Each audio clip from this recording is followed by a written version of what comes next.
Oh, thank you for the invitation, Jus.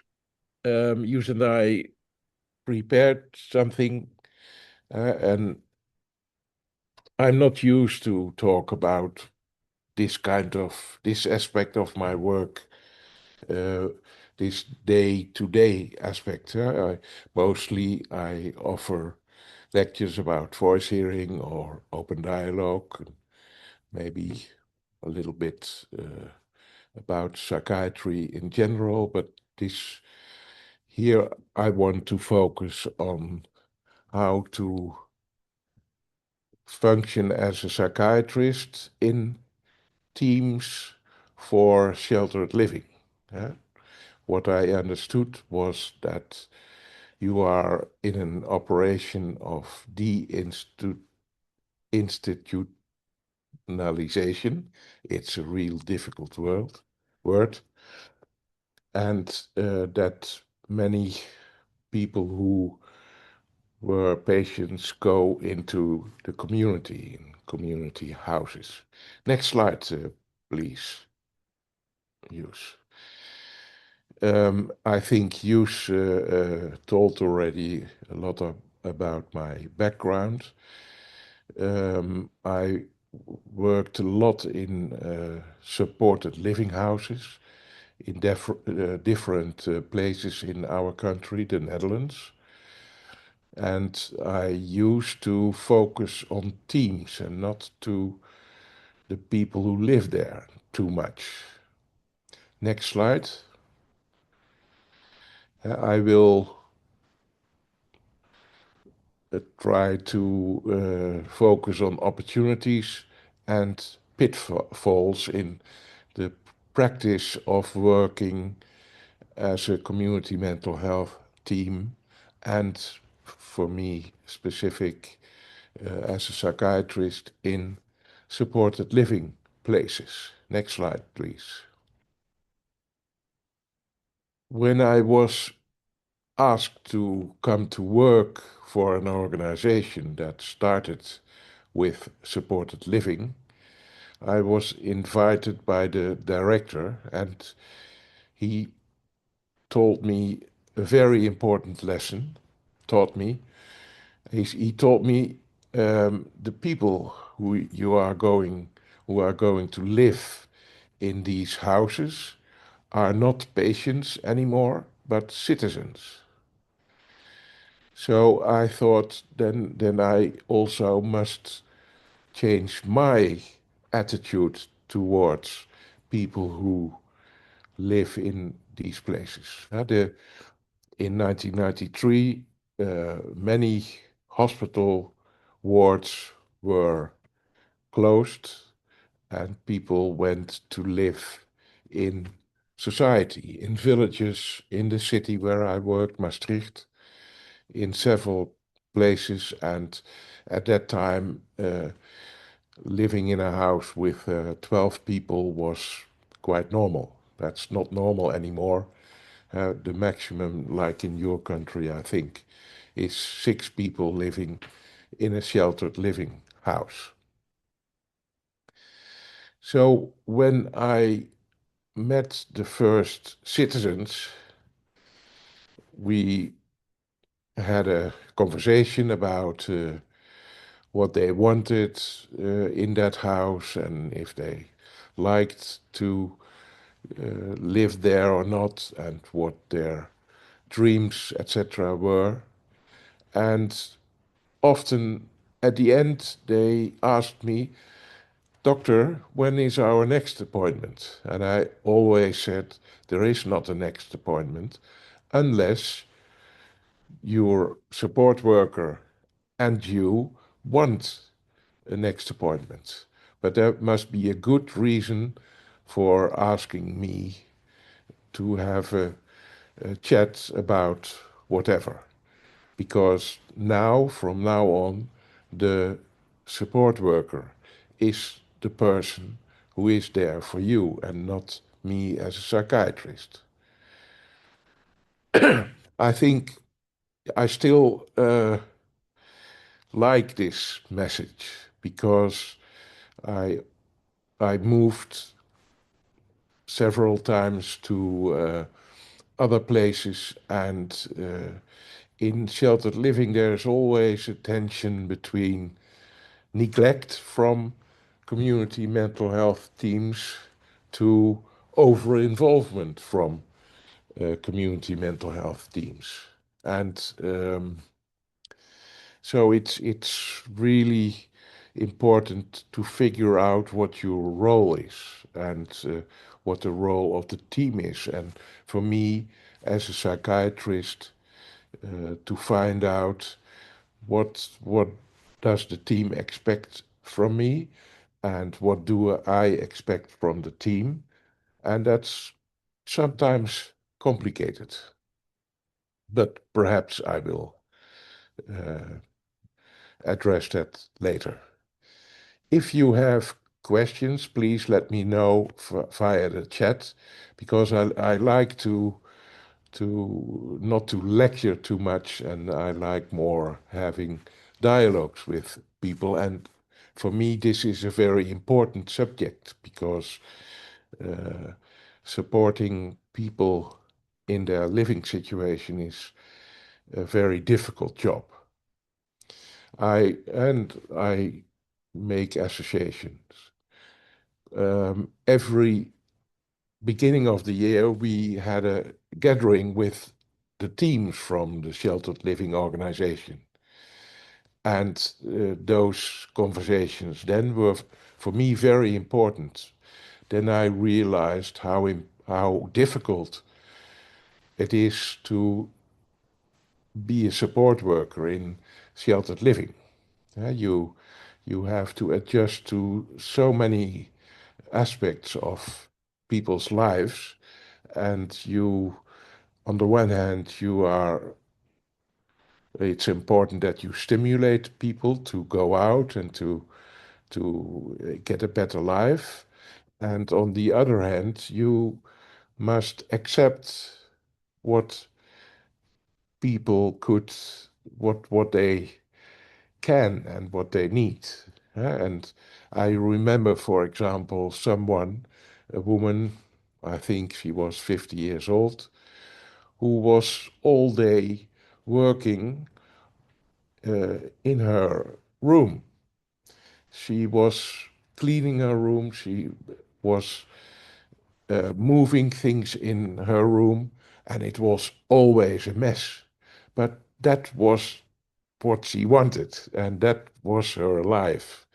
And for her, it was very important. And for me, for example, it still was a mess. It was no use to do that. But for her, it was very significant. And to accept that as something what someone needs for the living place is, I think, very important.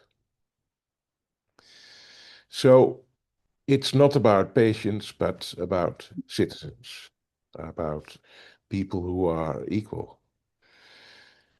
What I learned is that nobody is the same. And the problem of organizations is that they want to act like everybody is the same. Personally, I don't like organizations where I am the same as everybody.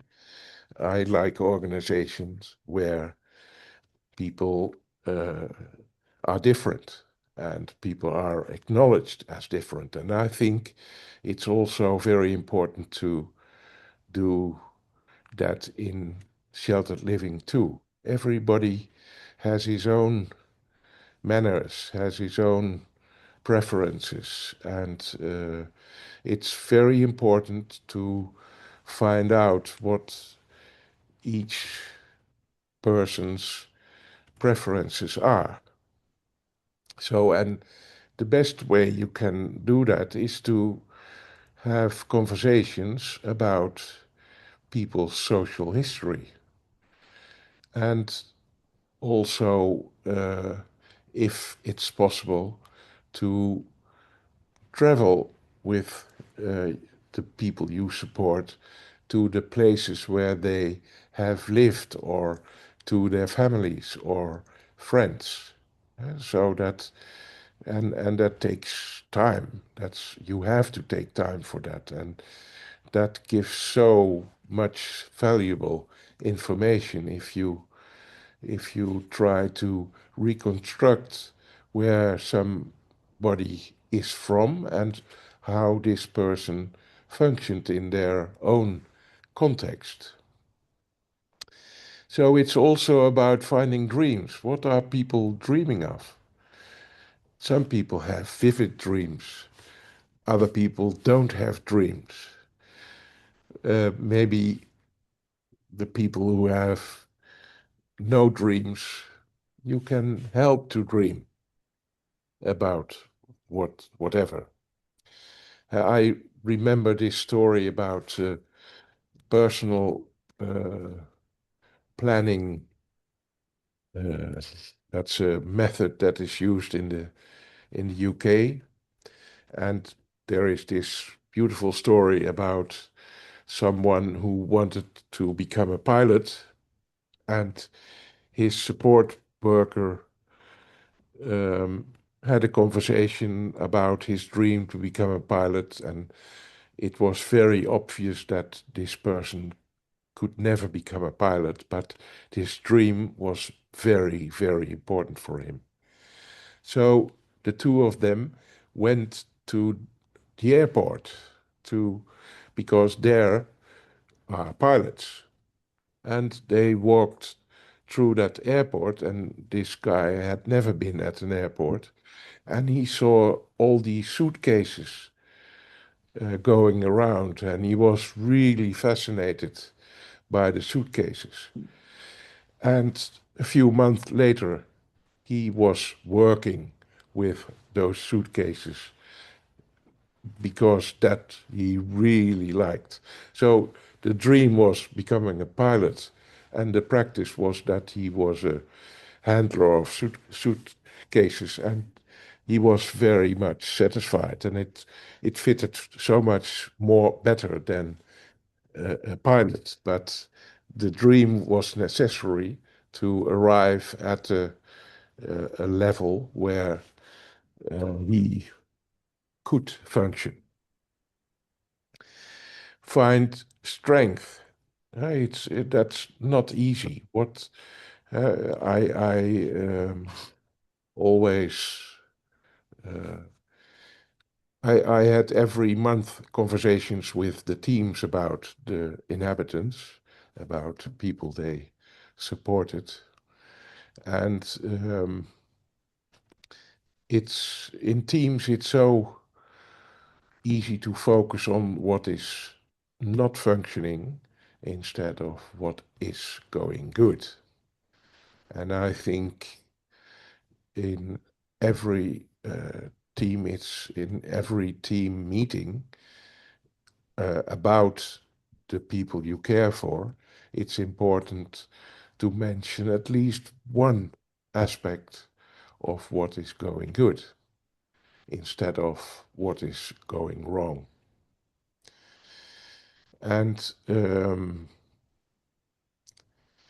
like this woman that lived on her room, she was very, very kind always.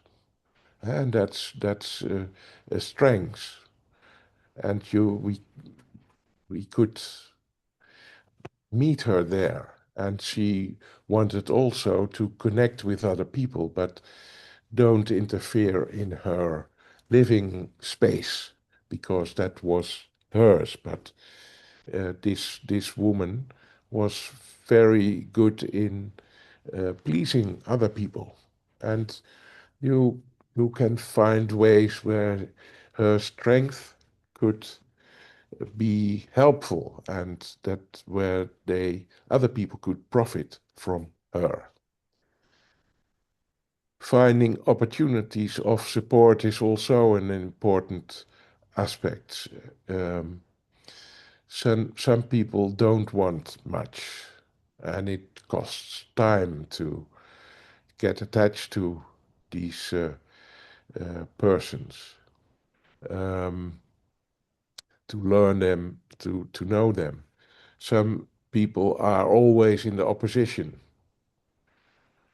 Personally, I liked those people most. And I also paid extra attention to these people who were not satisfied and were rebels in more or less. And when I visited them regularly, we could find mutual grounds. We could find ways to bend their opposition, their re rebellious behavior to more accepted ways of communicating. I remember a man, I think 50, who drank too much alcohol, but he was fascinated by herbs. And in his little room where he lived, there there were several trees and all kinds of herbs and seeds. Fascinating to see, but from the eyes of someone who wants a clean house, really detestful, and it was really dirty there.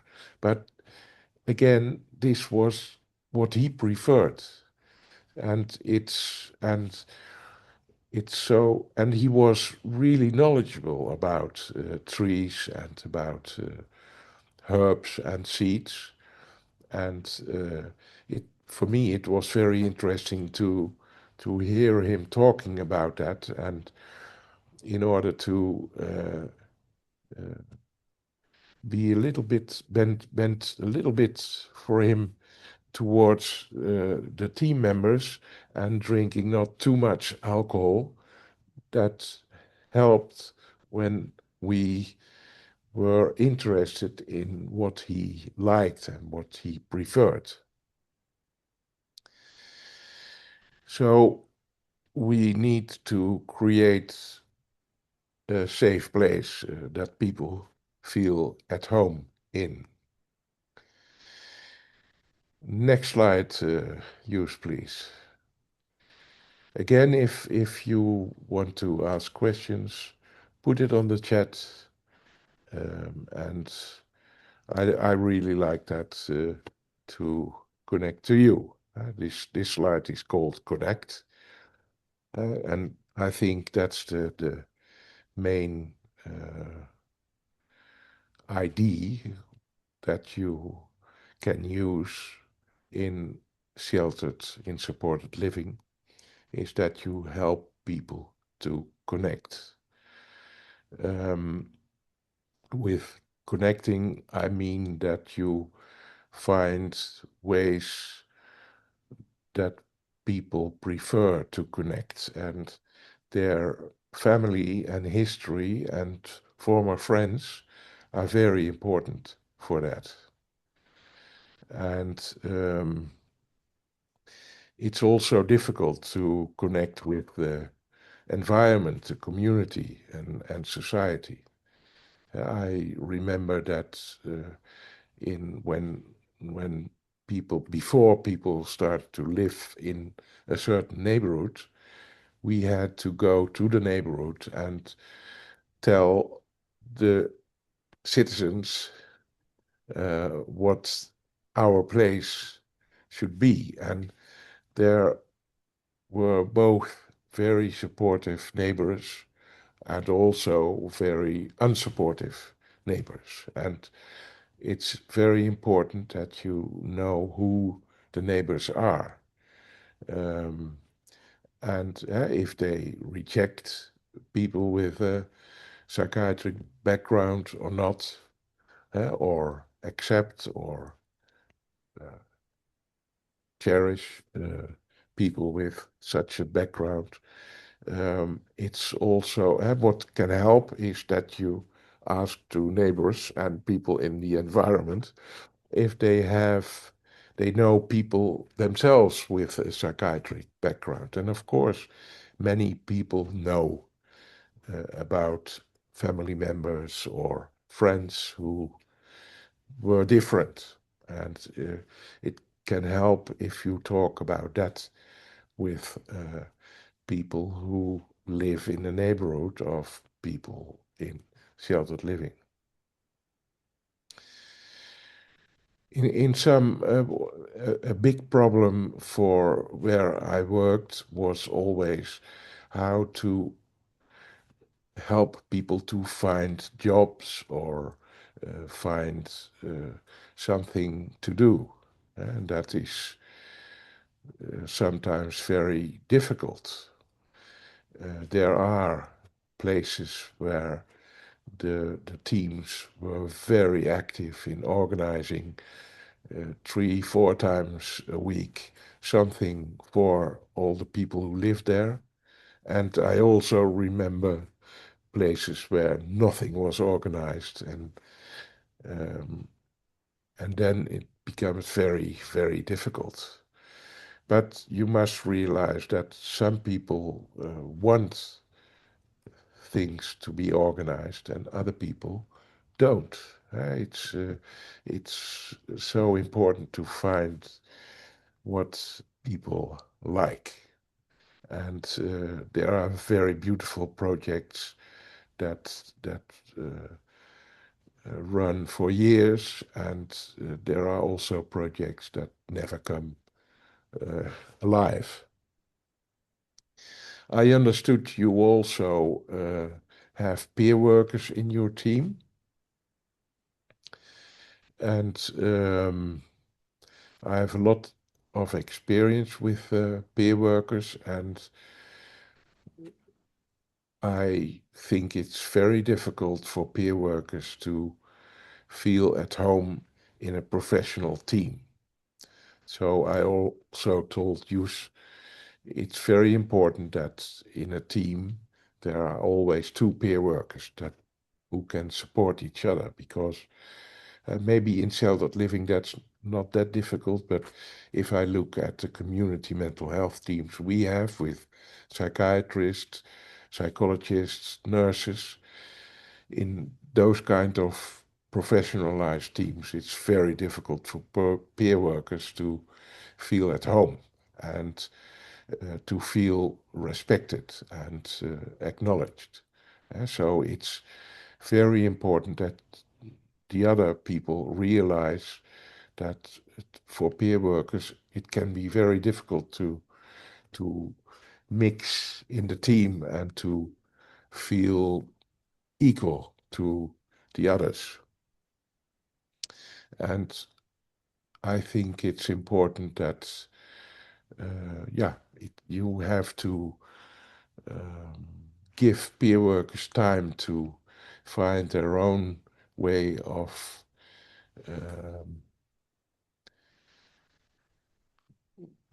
have conversations with inhabitants, their own ways to support other people, their own ways to mingle in teams. I work with two peer workers in an open dialogue team, and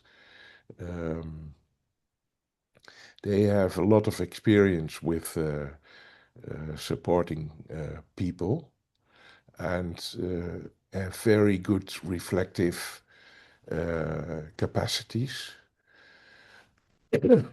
And it's really a joy to work with them together, because they are so much more capable of letting the families we work with feeling at ease, and they really create an atmosphere that people feel included by, and that's I think the biggest strength of peer workers in an organization. But yeah, peer workers are also different, like professionals, of course. And peer workers have, of course, experience in mental health care, as patients. I don't like the word clients, whatever you name them. And of course, that is important to use that, but it's not enough to have experience in mental health. You also need skills how to connect with other people and use your personal information in a way that supports recovery and not make people dependent. Next slide, Jus. Trauma-informed is a word that is very popular now, but I think it's very, very important. Mostly people who come from big institutes to live in the community have heavy diagnosis and are absolutely not acknowledged in their personal history. Many people with the diagnosis of chronic schizophrenia have had a very hard life, and the diagnosis is a result of that hard life and not the result of genes or something in their brain. And personally, I don't believe in the diagnosis of schizophrenia, but that's another discussion. I think it's always important to track with people what happened in their lives. And of course, when people live in psychiatric hospitals for 30 years, then it's difficult perhaps for searching for what happened in your life, but not impossible. I saw some very beautiful examples of people who lived very long in the hospital, and really when they started to live in the community and had the right support, they really could open up. And I also see that in my own practice, that people who have a diagnosis and a lot of medication and a fixed diagnosis, that they, when you discover that things happened in their lives that have meaning for their symptoms, for example, voices, then that can make such a difference to treat people not longer as patients, but as citizens and as people who experience things in life. When people are traumatized, and I think most chronic psychiatric patients are traumatized, it's difficult to find out what is safe. And I think one of the goals of sheltered living is to create safety. And safety is not sending people away who act unsafe, but safety is about safety that you create collectively. Attachment is also an important issue. At this time, the diagnosis of autism is very popular. You can also use attachment as an important issue. Some people need connection with other people, and some people are afraid of that. And sometimes people want to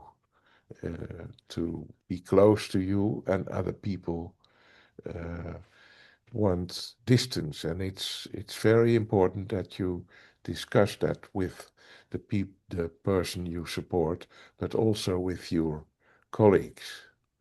Some people want to belong to a group, and other people don't want to belong in a group, and it's quite difficult to find out what is helpful. But it's also possible that I think most people who come from institutions don't like to be in a group, but perhaps you can, if you create more safety, then it becomes much more different, perhaps, I hope.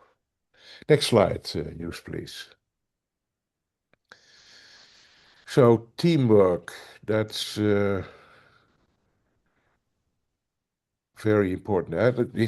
I want to address some practical tensions. There is not one good approach. That's at least what I think. And many managers try to find out what is the optimal approach for everybody, but there is not such a thing as an approach for everybody. It's teamwork should be individualized, and I think it's important that team members have their own responsibility, and that the people who you have to care for also have their own responsibility. And it's a question of finding where the limits are. And of course, some regulations are general, but it's so interesting to find exceptions and to find out what someone makes happy.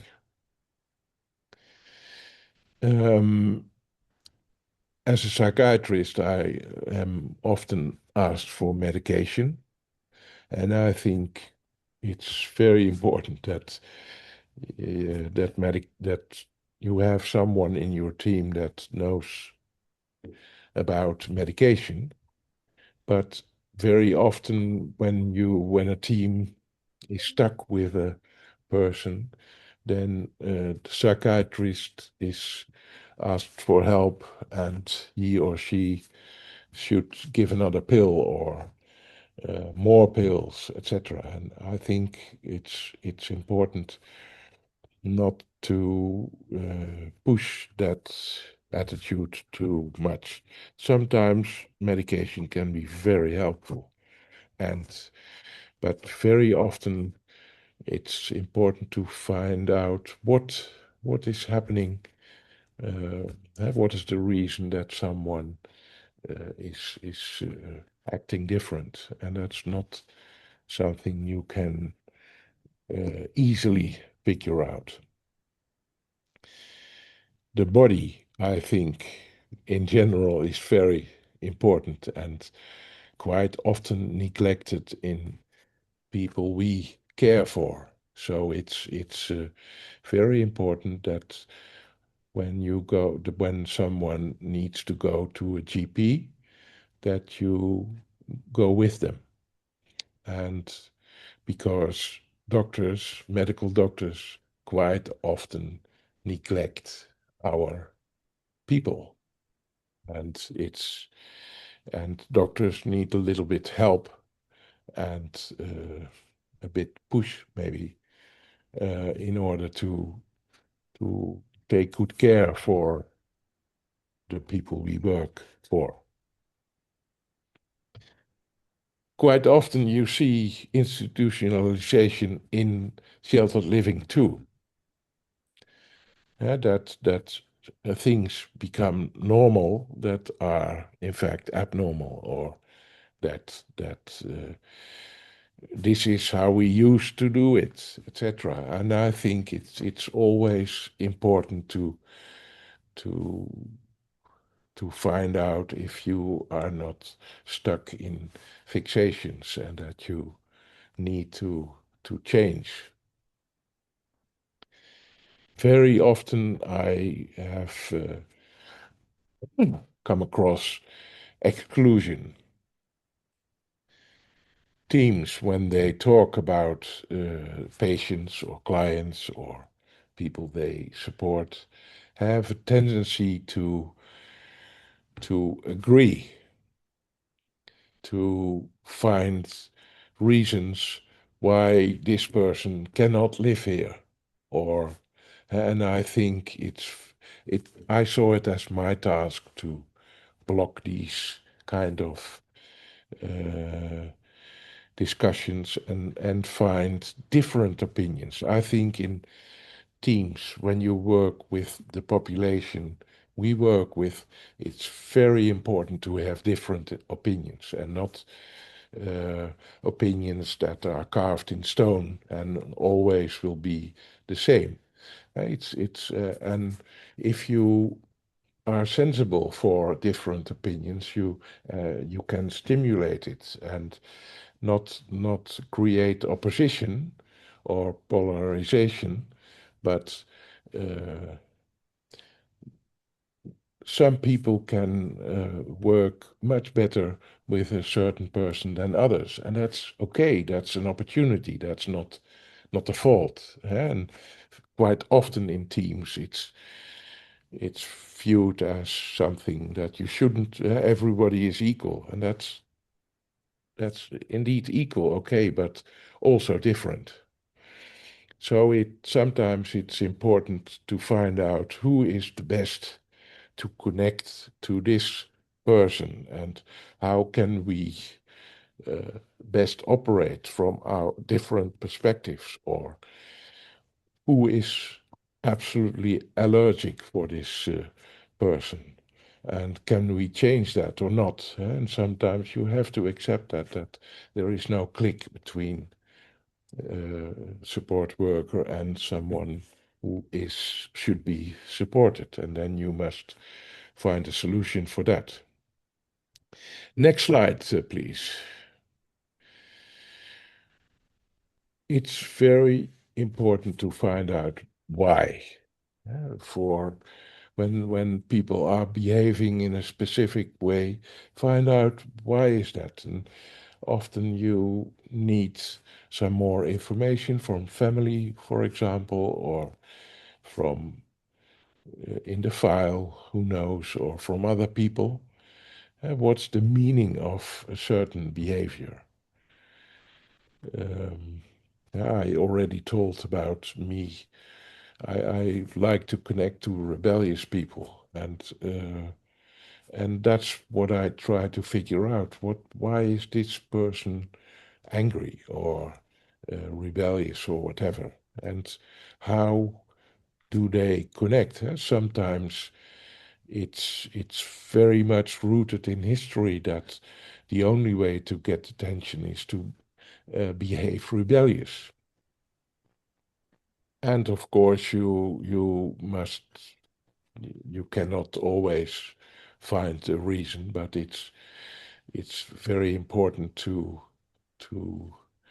work around the meaning of certain behavior.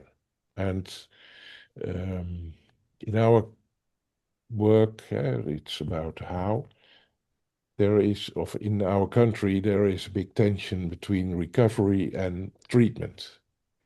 And for me, you need both.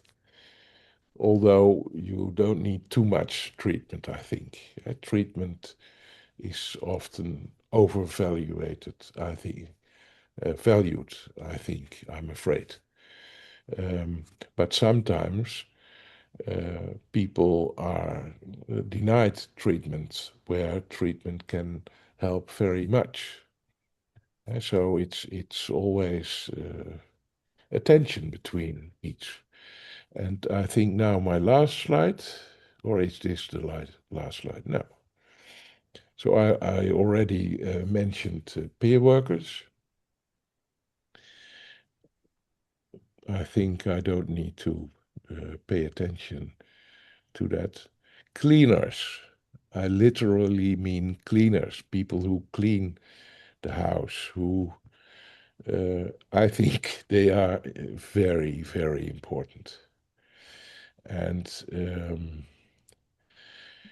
many people we support have difficulties in cleaning. And, they want their houses clean, but they can't, and they need support from us, but also from the cleaners. And I had some very interesting conversations with different cleaners. They know so many different things than the support team, that it's very important to include them in your team to find out what's optimal living. I think this is enough for the moment, Yus. Nice. Thank you. Please keep in touch. And yeah, see you next year. Thank Bye you, bye. everybody. Bye bye.